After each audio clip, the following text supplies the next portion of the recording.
प्रिय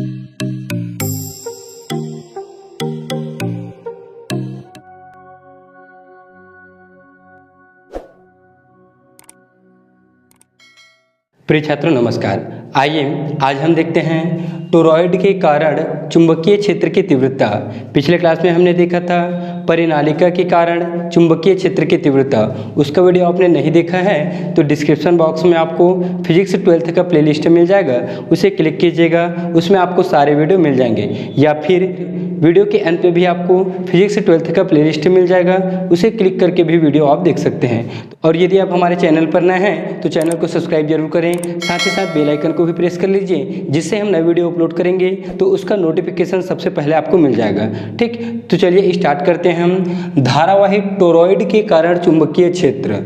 पिछले क्लास में हमने देखा था परिनालिका, मतलब इस तरह से हम परिनालिका लिए थे और उसके कारण चुंबकीय क्षेत्र की तीव्रता ज्ञात किए थे। तो इसी परिनालिका को क्या करते हैं हम ऐसे रिंग के रूप में मोड़ देते हैं। ठीक, मतलब ये देखिए एक तार है इस तरह से, ठीक, ये तार, अब इस पर क्या करते हैं हम ऐसे तांबे को लपेटते हैं। ठीक, तो इसको ही कहते हैं हम टोरॉइड या बंद कुंडलिनी कहते हैं। क्या कहते हैं? टोरॉइड या बंद कुंडली। अर्थात लंबी परिनालिका को, ये हमारा परिनालिका है, लंबी परिनालिका को वलय के रूप में मोड़ने पर, ये वलय के रूप में मोड़ा हुआ है। ठीक, इसके बीच में जो ये गोला है उसका सिरा नहीं है, तो प्राप्त सिरा रहित हमें जो परिनालिका मिलती है इसे ही क्या कहते हैं हम? टोरॉइड कहते हैं या बंद कुंडलिनी भी कहते हैं। अब ध्यान दीजिए, इसका केंद्र O है। क्या है? केंद्र O है। इस केंद्र O से r दूरी पर एक बिंदु P ले लेते हैं हम। यहाँ पे ध्यान दीजिए, यहाँ पे एक बिंदु P ले लेते हैं, P को मैं यहाँ लिख देता हूँ, जहाँ हमें चुंबकीय क्षेत्र की तीव्रता ज्ञात करनी है। केंद्र O से स्मॉल r दूरी पर एक बिंदु P लेते हैं, जहाँ चुंबकीय क्षेत्र की तीव्रता ज्ञात करनी है। तो एक हम यहाँ पे निकाल सकते हैं टोरॉइड के अंदर में, टोरॉइड के अंदर अर्थात यहाँ पे। ठीक, यहाँ पे हम चुंबकीय क्षेत्र की तीव्रता निकाल सकते हैं। दूसरा, टोरॉइड के अंदर में जो ये खाली स्थान बचा है ना, रिक्त स्पेस बचा हुआ है, ये देखिए बीच में, ठीक, ये खाली स्पेस है, तो यहाँ पे भी हम चुंबकीय क्षेत्र की तीव्रता निकाल सकते हैं। इसको हम दे देते हैं R, और एक निकाल सकते हैं हम टोरॉइड के बाहर में, अर्थात यहाँ पे हम इसको दे देते हैं Q। तो 3 बिंदुओं पर हम चुंबकीय क्षेत्र की तीव्रता निकाल सकते हैं। ठीक, अब देखिए इसमें चुंबकीय बल रेखाओं की दिशा किधर होगा। ठीक, तो हमारा टोरॉइड इस तरह से बना हुआ है, ये इस तरह से बना हुआ है, इसमें इस तरह से धारा प्रवाहित हो रहे हैं।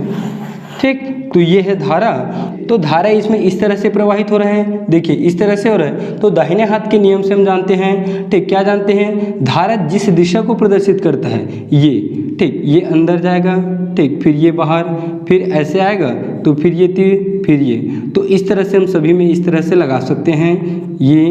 तो चलिए देखते हैं हम इसमें अब चुंबकीय क्षेत्र की तीव्रता, तो ये होगा इस तरह से।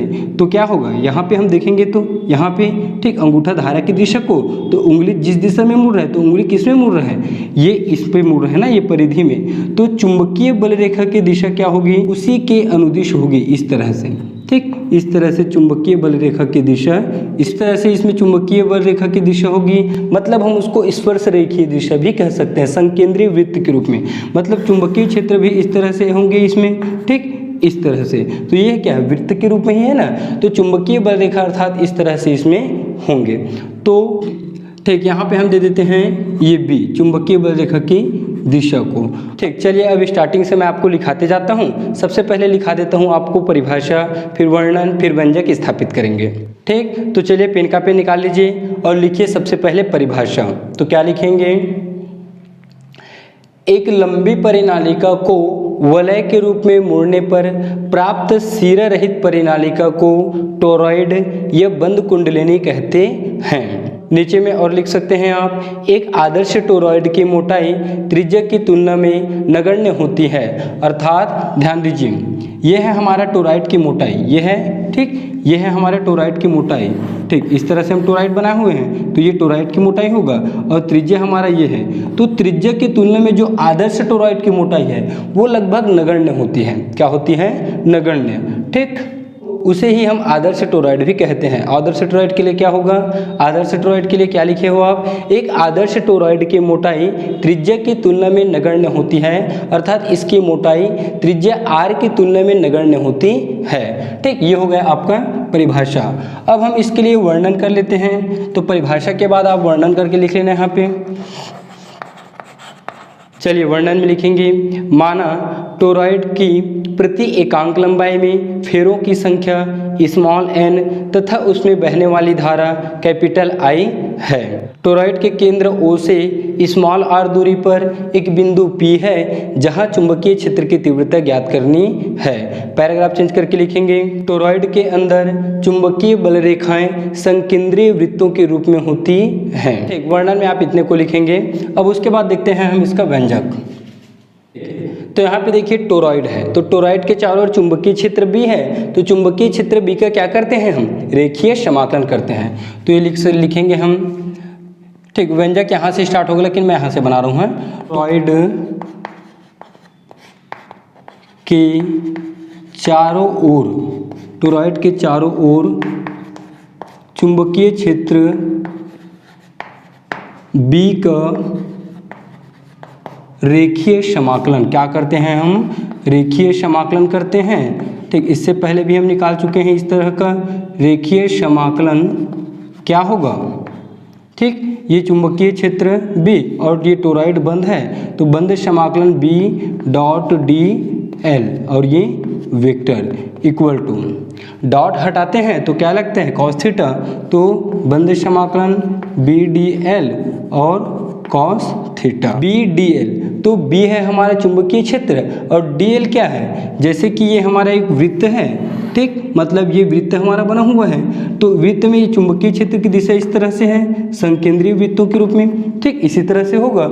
अब देखिए dl क्या है, dl मतलब हम जानते हैं कि एक छोटा सा भाग होता है, एक छोटा सा खंड होता है, मतलब इसकी लंबाई हम d ले सकते हैं। ये होगा हमारा dl, ये होगा हमारा dl, मतलब बहुत सारे dl से मिलके ये बना हुआ है, तो टोटल क्या होगा, ये l होगा।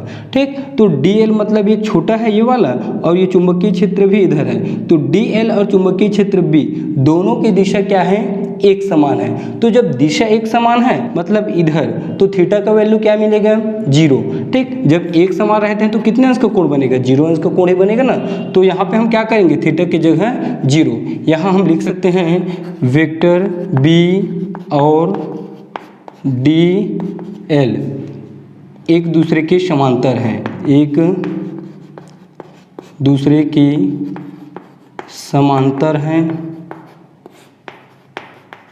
जब समांतर होता है तो थीटा इक्वल टू 0 डिग्री, क्या रखेंगे हम, थीटा इक्वल टू 0, तो थीटा इक्वल टू 0 रख दीजिए। तो ये बंद समाकलन B dot dl equal to, ये भी बंद समाकलन होगा B dl और cos 0 अंश, यहाँ से B बाहर निकालेंगे तो ये समाकलन dl और cos 0 का वैल्यू क्या होता है, 1, तो 1 को लिखने की ज़रूरत है क्या, नहीं, तो इसको छोड़ देना। अब देखिए बंद समाकलन dl, ठीक, रेखीय समाकलन भी कहते हैं इसको, तो रेखीय समाकलन dl लग गया है, तो dl मतलब एक छोटा सा भाग और समाकलन लग गया मतलब इस पूरे वृत्त को दर्शाएगा, क्या करेगा, इस पूरे वृत्त को दिखाएगा। तो वृत्त की परिधि क्या होती है, 2 पाई r। ठीक, ये वृत्त है तो वृत्त की परिधि 2 पाई r, यहाँ पे स्मॉल r त्रिज्या है, तो इसको हम सब बगल में लिख सकते हैं, चूंकि बंद समाकलन dl equal to 2 pi r। ठीक, और cos 0 के वैल्यू को भी आप बता सकते हो। ठीक, जो भी चीज़ आप इसमें उपयोग करते हैं उसको ऐसे बगल में चूकी करके दिखा दिया करो, ये 1। ठीक, तो चलिए इसकी जगह रखेंगे हम 2 पाई r, तो b और 2 पाई r, इसे दे देते हैं हम समीकरण 1। अब एम्पियर के परिपथीय नियम क्या होता है, एम्पियर के परिपथीय नियम से होता है बंद समाकलन b dot dl equal to क्या मिलता है म्यू नॉट या म्यू 0 गुणा, ठीक, वक्र द्वारा घिरी हुई कुल धारा। तो ध्यान दीजिए वक्र है हमारे पास ये, ठीक, और ये हमारा वक्र है, फिर देखिए इसको, ये वक्र है। अब इसमें प्रति एकांक लंबाई में फेरों की संख्या, अर्थात एक फेरा हमारा ये है, तो इसके लिए संख्या क्या मान है, स्मॉल है। स्टार्टिंग में ही लिखे हम वर्णन में, प्रति एकांक लंबाई में फेरों की संख्या स्मॉल n है। तो हमको पूरे वृत्त पर फेरों की संख्या चाहिए। तो पूरे वृत्त की लंबाई क्या है? पूरे वृत्त की लंबाई 2πr, ये परिधि है इसके लिए लंबाई। तो पूरे वृत्त की लंबाई है 2πr और फेरों की संख्या स्मॉल n। तो स्मॉल n को इसके साथ जब गुणा करेंगे तो पूरे परिधि में फेरों की संख्या हो जाएगा तो 2πr इंटू n। ठीक, 2πr इंटू n। तो यहाँ पे हम लिख सकते हैं r त्रिज्या के वृत्त से घिरी हुई कुल धारा। ठीक, r त्रिज्या के वृत्त से घिरी धारा। ठीक, आप लिख लेना r त्रिज्या के वृत्त से घिरी हुई कुल धारा। ठीक, तो ये हो जाएगा μ0 और ये r त्रिज्या के वृत्त से घिरी हुई कुल धारा। तो r त्रिज्या के वृत्त के लिए 2πr इंटू n होगा। क्या होगा? 2πr into n।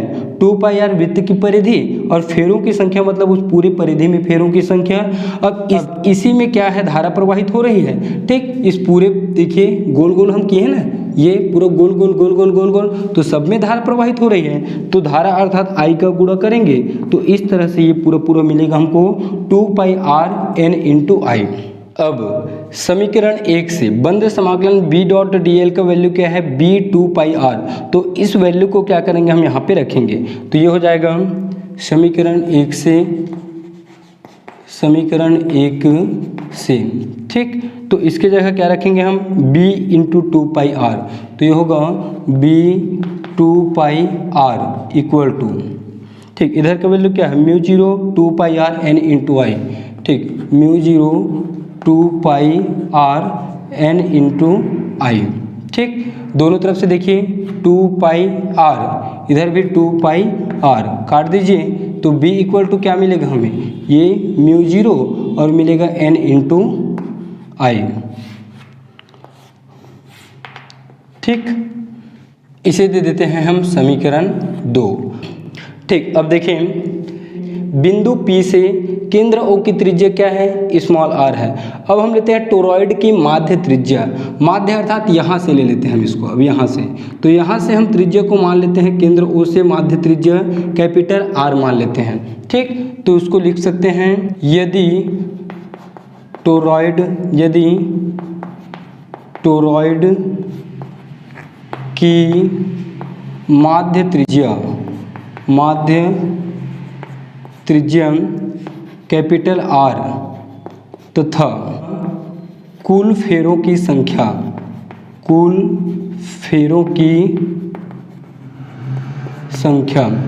Capital N हो तो। ठीक, मतलब यदि टोरॉइड की माध्य त्रिज्या कैपिटल R है तथा कुल फेरों की संख्या क्या है? कैपिटल N है। तो कुल फेरों की संख्या कैपिटल N क्या होगा? कुल फेरों की संख्या कैपिटल N। ध्यान दीजिए, कुल फेरों की संख्या कैपिटल N है और एक फेरे की संख्या क्या है? स्मॉल n है। क्या है? एक फेरों की संख्या स्मॉल n। अब एक फेरा और हमको क्या करना है? कुल फेरों के बराबर करना है। मतलब यहाँ से लेके पूरे कंप्लीट हमको इसको बराबर करना है। तो क्या करेंगे हम? 2πr, दोनों आपस में इक्वल हुआ कि नहीं हुआ? ठीक, कैसे इक्वल हुआ? देखिए, कैपिटल N है कुल फेरों की संख्या। कुल मतलब जितना फेरा बना हुआ है इस वृत्त में, इस वलय में, और इधर देखिए N 2πr है वृत्त की परिधि, मतलब ये हमारा वलय है। तो इसमें जितना भी ये फेरा है उस सभी की संख्या को दिखा रहा है कैपिटल N। और 2πr इस वलय की परिधि है। क्या है? वलय की परिधि। और इस वलय की परिधि को हम एक फेरे से गुणा किए हैं। ठीक, वलय की परिधि को एक फेरे से गुणा किए हैं तो ये भी क्या होगा? पूरे वलय में फेरों की संख्या। तो दोनों आपस में इक्वल होंगे, लेकिन स्मॉल r की जगह क्या रखेंगे हम? Capital R। क्यों? क्योंकि टोरॉइड की माध्य त्रिज्या के लिए निकाल रहे हैं, तो यहाँ पे रख देते हैं कैपिटल R।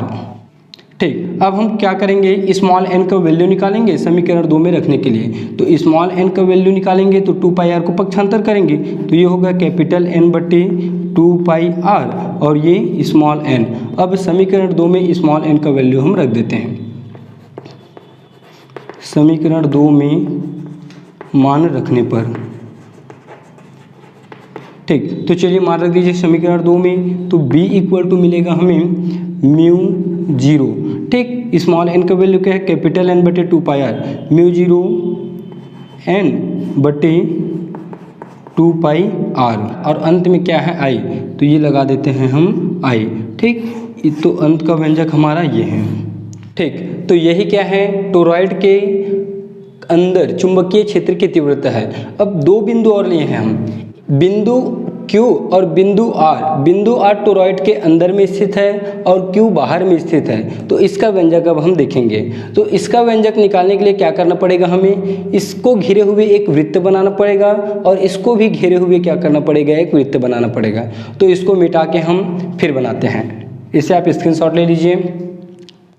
देखिए इसमें धारा इस तरह से प्रवाहित हो रही है, तो ये क्या है, यहाँ से अंदर जा रहा है, फिर ये से बाहर आ रहा है। तो अंदर की ओर जाने के लिए हम क्या लगाते हैं, क्रॉस लगाते हैं। तो ये क्रॉस होगा, ठीक, यहाँ पे भी क्रॉस होगा, ये क्रॉस होगा, ये क्रॉस होगा, क्रॉस होगा, क्रॉस और ये क्रॉस, ठीक। ये देखिए अंदर जा रहा है ऐसे, तो यहाँ पे क्रॉस, फिर ये बाहर निकल रहा है। तो बाहर के लिए मतलब ये बाहर में क्या होगा, डॉट, यहाँ पे डॉट, ये डॉट, यहाँ पे भी और ये यहाँ पे भी।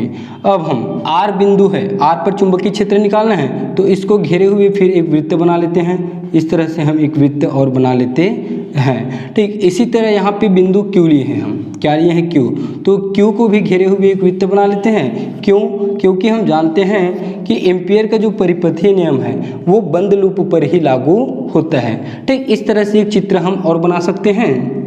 तो पहला निकालेंगे हम, पहला टोरॉइड के बाहर चुंबकीय क्षेत्र, टोरॉइड के बाहर चुंबकीय क्षेत्र।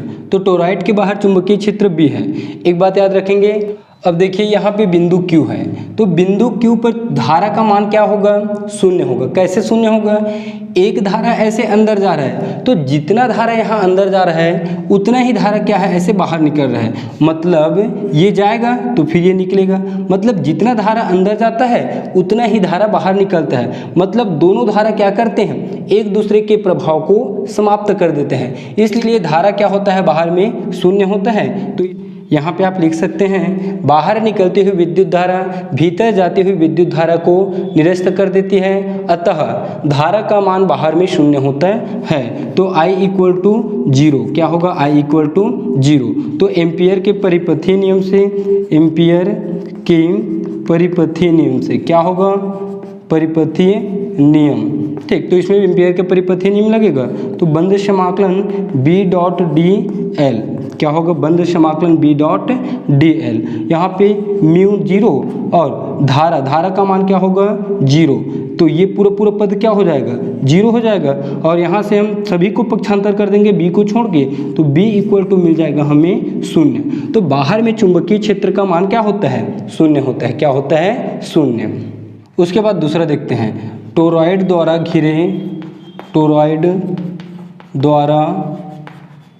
घिरे रिक्त स्थान में चुंबकीय क्षेत्र, ठीक। अर्थात टोरॉइड द्वारा घिरा हुआ है और उसके रिक्त स्थान में एक बिंदु R लिए हैं, उस पर निकालेंगे हम चुंबकीय क्षेत्र। तो अंदर में भी धारा का मान क्या होता है, शून्य होता है। तो I = 0 फिर रखेंगे हम, यहाँ पे आप I = 0 फिर रखेंगे हम। तो एम्पियर के परिपथीय नियम से बंद समाकलन DL = मिलेगा हमें, बंद समाकलन DL = मिलेगा हमें म्यू 0 और ये धारा = 0। मतलब सेम टू सेम ऐसा ही इसमें भी निकलेगा, B = मिलेगा 0। अर्थात टोरॉइड द्वारा घिरे रिक्त स्थान में चुंबकीय क्षेत्र की तीव्रता भी शून्य होती है और बाहर में भी चुंबकीय क्षेत्र की तीव्रता शून्य होती है।